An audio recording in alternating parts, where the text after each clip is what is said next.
Colts broke the news last night.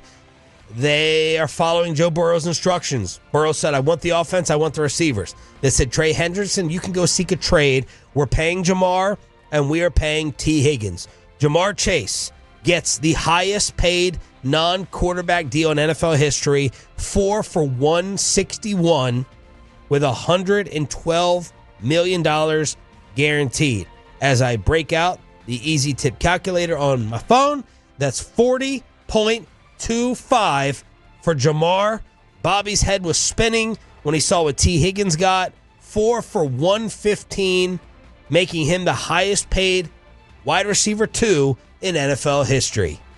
That's the receiver market has just exploded recently. I think Brandon Ayuk's a good player, but should Brandon Ayuk be the 7th highest paid receiver in football? Should Tee Higgins be the 9th highest paid receiver in football? Should Dak be the highest paid quarterback in football? Exactly. That's the way it works. The leapfrog of the NFL. Right. Quarterback has always worked that way. This is an explosion in the receiver market like we have not seen before. And I don't know that we've ever seen somebody jump the top of the market at receiver by this much. Justin Jefferson was 35 a year. And that was last year. That was after CD? That was right now. It was June. Okay, so it was June, right? And then CD signed right in camp. Less than a year later, he jumps the market by 18%. Jamarr Chase is really good. There's an argument Jamarr Chase is the best receiver in football. I've never seen them just go, all right, we're no longer talking about quarterback. We're no longer talking about the highest paid receiver. You've got to identify yourself as, no, I want to be the highest paid non-quarterback. So you're now having to measure paying somebody not just by their position, like what is this position being paid? You're now having to pay certain people based on what is the top of the market for somebody who's not a quarterback, and that's me. And that's an evolution. That's a change in the way these are negotiated. It's a lot. And then they had 3 guys they had to sign, and they decided on the 2. With Trey Hendrickson, they decided on the 2, and they decided to go offense. And we now have a new starting point for Micah and his agent. 40.25? Probably. Yeah, that Myles Garrett clearly set the baseline for Jamarr Chase. What, Choppy? Just the thought that it's at $40 million for a non-quarterback. You're going to be if you sign Mike at a $40 million, Myles Garrett to $40 million, and let's just even a good year is 15 sacks. Yeah, sack a game. Yeah, you're paying $2.5 million per sack. Yeah, now obviously it's the effect you have on the game that's broader than that. I get it. But let's say you get 3 pressures a game or whatever. It's still, Yeah, look, it's a lot of money, but also again, it's relative to just where everything is going up around you. It's all relative. It's all and the league. Yeah, it's all inflation. It's the way that they've operated. But yeah, this will definitely Micah's starting point, or you're not starting point. I'm guessing Micah's representation, their settle point is 40.5 now. That's probably where they would settle. I'm guessing they're asking prices above that because you always ask for more, you settle down, and find the middle. Do we think the idea of Micah taking less is now flushed and gone? I never thought that was real, but yeah, I would. Now it is. He's seen too many guys. He's not going to make $10 million. Is the whole idea that? And if he was going to take less, I would think the deal would be done earlier. It would have been done. When it was at 35 with Bosa, and he was like, "Well, I don't need to reset the market to 40. What's the difference between 40 and 30?"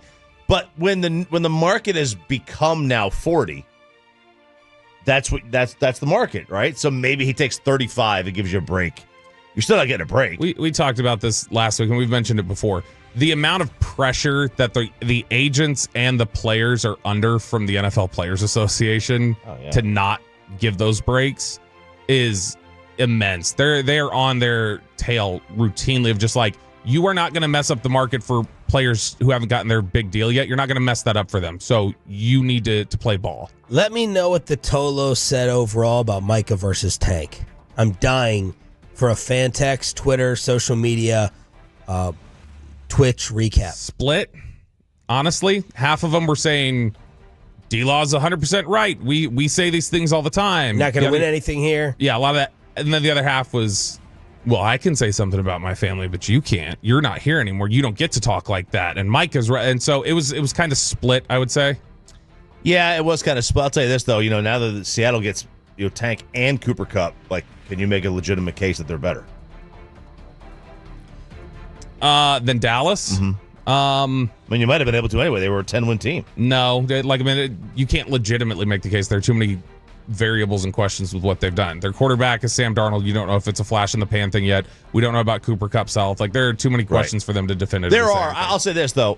Yeah, because no one's going to say, I wouldn't say Cooper Kupp is not an upgrade over DK. No, he's not. No, he's not. He's a. You could argue they downgraded with their two big moves. They downgraded with receiver for sure. I think Tank's still a No, I meant decent at player. quarterback. Yeah, You could argue that Darnold is not as good as Geno. I think they made a mistake. I think Geno's better. Now, I love what they did getting off the hamster wheel, but then they got right back on it the next day. Yeah. It made no sense at all. But they looked at both. They said, we could pay the same amount of money to both of them. And they chose Darnold. I don't know. 214, Tank and Micah are both failures who are overpaid. Another 214, him or Micah don't show up in playoff games. 214 said they were siding with Tank. 817 says trade Micah. So give me the hottest take that either of you had on the fight, on the squabble. As Bobby had been telling us for a long time, this is not a surprise that there were some feelings behind the scenes. We saw back and forth during the Super Bowl a couple years ago. What was the hottest take that either of you had? We had a hot take on it. I think, Micah obviously, Micah's aware of everything that goes on. And Tank really hit him exactly where everybody can hit Micah across the league, which is, man, if you spend more time in football instead of podcasting or tweeting or whatever. this is why Brian Schottenheimer got hired. That was my biggest take. This is the kind Bobby of found a way to take it to McCarthy. It's not about McCarthy. It's about just in general. Schottenheimer's pitch was so effective to the Joneses because they knew stuff like this existed in the locker room, and they want to stop it. My takes were, was it a cheap shot from Tank? Yeah. Correct? Probably. But you're also not winning jack squat, or you're not winning anything major. Who's burned out, man? In Seattle. What I would ask Tank is, did you do enough to make it happen in Dallas in terms of winning big? Were you a good enough leader to stop what Micah Parsons was doing behind the scenes, or these feelings you had towards him? You're supposed to be one of the top 3 leaders of the football team. So did you do your job? These are questions. Did they not respect you enough, or were you just unreachable? For Micah, this is some clown-ass. Diggs also, of course, had to chime in. He's got to do the Micah tag team. Then he deleted it, saying can't go to war with somebody who really be hating on you. Micah says all the leadership things, but when is it ever going to truly happen? Right. That's what I want to know. You say, oh, this is my time now. He tweeted that after Zach Martin retired. Yeah. And I'm like, what? At first, it kind of rubbed me the wrong way. And then I'm like, all right, is he just trying to say I need to be the leader? People who are naturally fit for the position don't have to just tell you all the time. Absolutely. And Micah Parsons has to just tell you all the time. But the initial reaction I got from Tolos when Tank said it was, he ain't wrong, he ain't lying. And then you got well, you can't say that about us. Tolo Michael Toro had ordered a Seattle number 90 jersey with tired at the top. So the cheap shots Burnout coming in. So I get Micah trying to defend the star. He's now the leader in there. But a lot of people were trying to take this to, well, what type of chemistry was really in that locker room? Yeah. I mean, this is what was the dynamic. And, I came up with the hot noise because Tank Lawrence, he talked way too big, in my opinion, for his production and the Cowboys' lack of production in the postseason. A lot of hot noise. I had heard, right? I think John Machota said Micah never really went down for that. He was never like, let me be a part of the hot boys and the hot noise. So I pick from both sides. Yeah, and look, I still will to this day defend, or not defend, will explain away the DeMarcus Lawrence we were burned out thing as just what actually happened. There was Micah knew, or DeMarcus Lawrence knew there were issues of preparation and chemistry, and some of these tension points existed with them in the locker room as a whole. And when he got asked about it, he was still here that he was not going to blow up his spot. He didn't view it as productive. So the real answer was we had bad chemistry. we have some guys in there that we don't get along very well, and we don't prepare the right way. And these are all issues that he wasn't going to say that, though. And so instead, just kind of grasping for something. We were running. DeMarcus Lawrence wasn't tired. Nobody was too tired to play. It was just a scramble for an answer. Yeah. And I understand people still want to hold it against him. I think he was trying to protect their culture at that moment. And so that was what just kind of came out of his mouth. It just doesn't seem like, I wonder if your Tank and your Malik Hookers and your Jordan Lewises loved, embraced, and welcomed the new leadership coming in with Micah and Trayvon Diggs. Doesn't feel like that right now. So are you going to be better off with Micah leading things defensively for your locker room? You're not going to have Jay Lou there, and you're not going to have Tank Lawrence there. We will find out. We'll find out. All right, I asked Tolos yesterday. This kind of blew up on social media for just one word to describe Cowboys free agency so far, because we have a lot of activity. They've done a lot of things. It's movement. It's movement. Movement. That could be one word. I'm just going to roll through some of the words. You want a single word? A single word at 877-881-1053. Franklin Franco injury attorney text line. Can have a hyphen in it. It can have a hyphen. Okay. It can have a hyphen.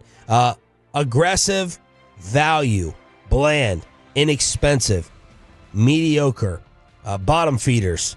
There's a hyphen in there. Selectively aggressive, haha, Stephen Jones. Mid, expected, Dollar General. Someone sent me an Ollie's sign with an old man, Albert Einstein, saying good stuff cheap. Meh, bargain, Dakotage. I think that's trying to say Dak's contract sabotage you, so you're screwed right there. Depth, improved, underwhelming. So that's improvement. Mid, meh, mid. These are a lot of the words. What would you grade them so far, Bob? Do we feel good about the depth reestablished? Yeah, you've covered your bases early. Because that's their goal, right? They're like, we want to plug any possible holes so that we don't have to draft this. Contingencies. That's what they look for. Yeah. They look for contingencies so that when they go into the draft, they can just approach it however they want. The word I would use is standard. Like, this is kind of just their standard approach, and they're meeting it. I like some of the moves they made. I think Solomon Thomas is a good player. I would probably say right now it gets ultimately a B minus, something like that. Yeah, right around there, I would guess. Because B minus to me B minus is a good grade, man. I'd have killed for a B minus in a lot of my classes. Well, so C is just they're doing what they do, and I expect it. So they're a little above. Standard means to me C and average. You said standard. So right, and so I'm saying they're going a little bit above it because they've been more active early and are covering bases. So that gets a little bit above it and a little bit of a positive grade. I do like some of the things they've done. It could elevate much higher if they would bother addressing wide receiver 2 or some of these other starting positions that they haven't done a damn thing with yet. Man, it's like they went to Uptown Cheapskate and just got like some clothes that hey, you know what? Hey, I found a pair of Chubbies once, like there. It's the swimsuit. It's like a $70 swimsuit got for $12. That's what they did. They went to the Goodwill, and those Goodwills are expensive now. I know. It's really sad. Yeah, they're very chic. It's really the sad. trendy thing to do. You got rich people going there to taking all the clothes that people actually need. But yeah, it's a standard expected C. It's a C. It's a C free agency. They addressed some needs. They spent some money. It felt like they spent money because they had to spend money.